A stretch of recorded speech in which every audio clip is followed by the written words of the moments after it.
S.H Figuarts Dragon Ball Z Piccolo, the proud Namekian, was released on the 14th of November in Japan as an over-the-counter release and retails for 6,000 yen or roughly $60. Now, Piccolo is probably one of the most anticipated 2.0 figures amongst us collectors. Definitely a character that I've been eagerly awaiting for myself. Not to say that the 1.0 figure was inherently bad, however, being the first Figuarts in the Dragon Ball line, and after 10 years, I do think it was time for an update of a much beloved member of the Z Fighters.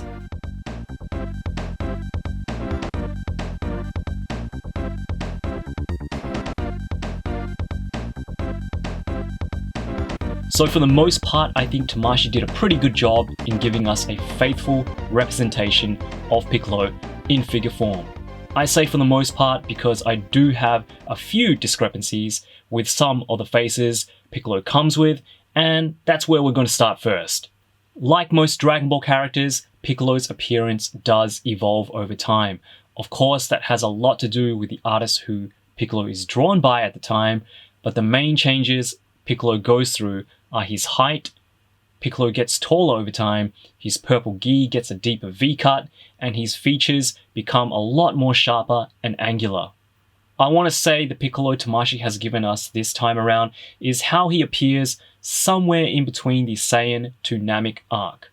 So we get 5 heads in total, 2 weighted cap wearing heads with interchangeable cap, and 3 capless heads as well.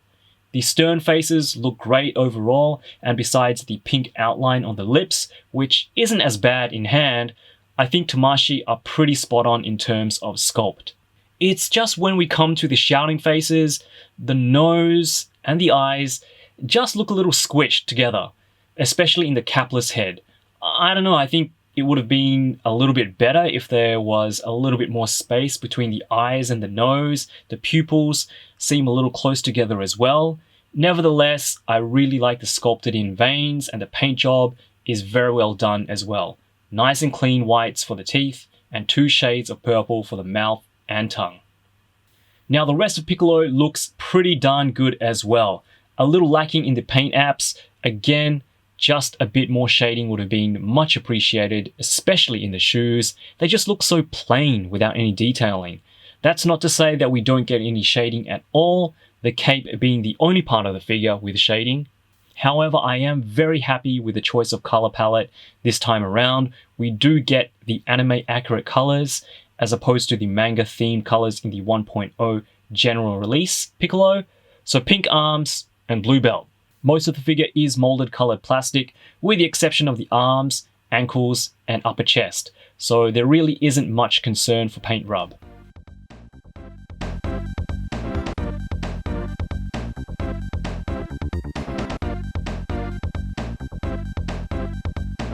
Alright, so Piccolo 2.0 has really great articulation. He's like a scaled down version of King Piccolo. So if you guys have that figure, you'll know exactly what I'm talking about. Let's go and move on to the head. Piccolo does move his head up quite far up. And he really buries his chin into his chest like that. Nice work. Side to side rotation. And you get a lot of tilt actually. Fantastic tilt there, and that's thanks to the neck joint that gives the head a lot of range. So really good movement in the head and neck. Piccolo has butterfly joints, and what I like about these butterfly joints is that they have these sculpted, well, they've sculpted muscle on those shoulder blades there, which is great. He gets 360 rotation there at the shoulders, bicep swivel. He can move his arms about 90 degrees out like that. He has double jointed elbows, fantastic, and your standard hinges and swivel at the wrist. Moving on to his torso, he's got some really good range in his torso. There we go, around and around. You can kind of move the upper torso up a little bit to give him some extra ab crunch, but there is a bit of a gap there at the back. Not the end of the world, but worth a mention. He does have waist swivel. Moving on to the legs, he's got perfect splits, backward and forward, and really great side splits. That's perfect side splits right there. Fantastic leg articulation. Piccolo also has upper thigh swivel, double jointed knees. His feet move up this much, move down that much. He's got toe articulation, and he's got pretty decent ankle tilt as well. The boots here are made of a softer plastic, so you can get him to tilt just that little bit extra.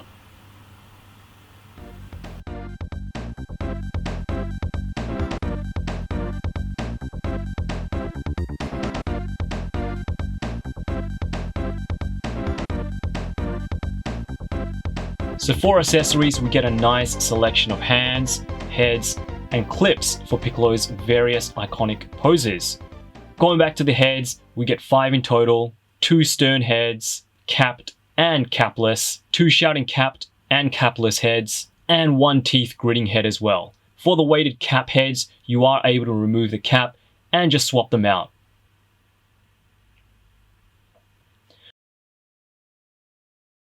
For the hands, 2 fists, 2 open palm blast hands, 2 fighting pose hands, and of course, a right hand for Piccolo's signature move, the Special Beam Cannon.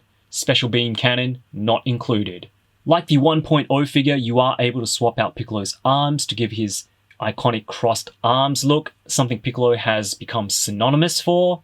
But what's great is that you also get an arm stub to recreate all those times Piccolo got his arm chopped off or ripped off, though I think this was meant for that one particular time in the Saiyan arc. So I am counting the cape as an accessory since it is a little more involved than the 1.0 version. This time the cape comes in 2 pieces, the top weighted shoulder pads, which is now 1 whole piece, unlike Piccolo 1.0, which took forever to put on. This time it's just 1 solid, it's made out of a softer plastic piece that just goes over with ease. The cape itself is much like Majin Buu's cape. It's made up of 3 hard shell pieces on hinges, so you can move them up and down and in and out. The cape plugs into Piccolo's back, and when you have Piccolo without his cape, there is a separate panel piece that you use to cover the gap. Nice and clean. So you also get 2 clips that can plug into Piccolo's back, each with different heights. So like those promo pics we've all seen, yes, you can get Piccolo in some levitating and flight poses without having to use the traditional Tamashii stand claw. I would though guys be a little bit careful with the antenna. They are made from a hard plastic, so they probably will snap if you kind of press on them too much, or if you accidentally push it in a way that it doesn't want to be pushed or pressed or moved. They are removable, so you can actually take them out of Piccolo's head, but just be really careful with them. I mean, they're not fragile or anything, but you know, just when you're trying to put the heads on, or you know, when you're, I guess, posing this guy around, just be a little bit cautious. Alright guys, so just another word of caution. So when you're swapping out the folded crossed arms, you just want to be careful, because I know that some people had some breaking issues with the pegs on the Jiren figure. He had the same peg system. I haven't had any issues with my figure so far, but I think the best way to do this would be kind of firmly twist, you know, just do it slowly, little bit by little bit. You know, don't, you know, pull on it too hard, or don't, you know, try to bend it in any way that it doesn't want to. And you should be okay. But yeah, so far I have been switching out the folded arms and the regular arms quite often, you know, obviously for this review. But just be careful and you should be okay.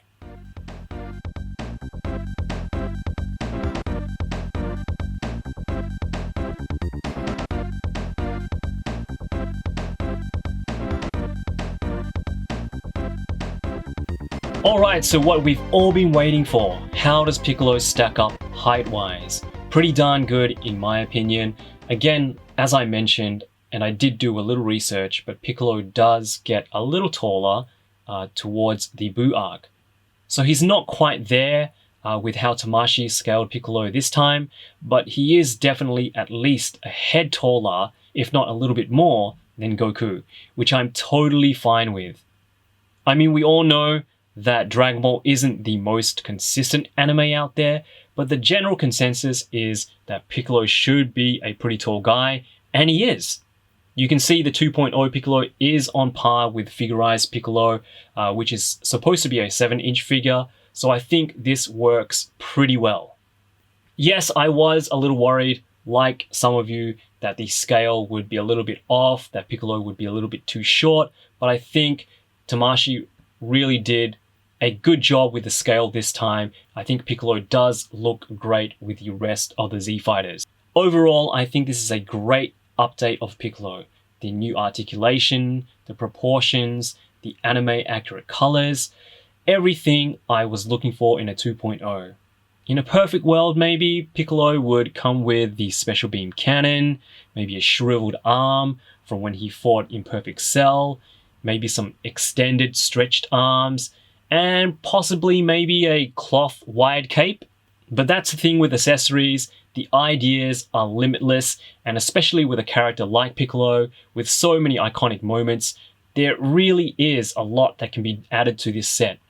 But I am honestly happy with what we've got, and I really do think this is a must for all Dragon Ball Figuarts collectors.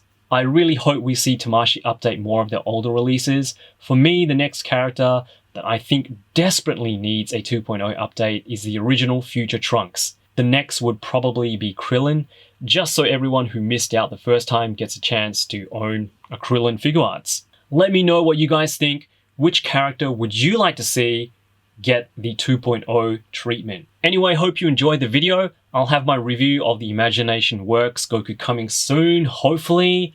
I've been working on that video for such a long time now, but when this guy came in the mail today, I just couldn't resist cracking this guy open and talking about him. But again, do look out for that review.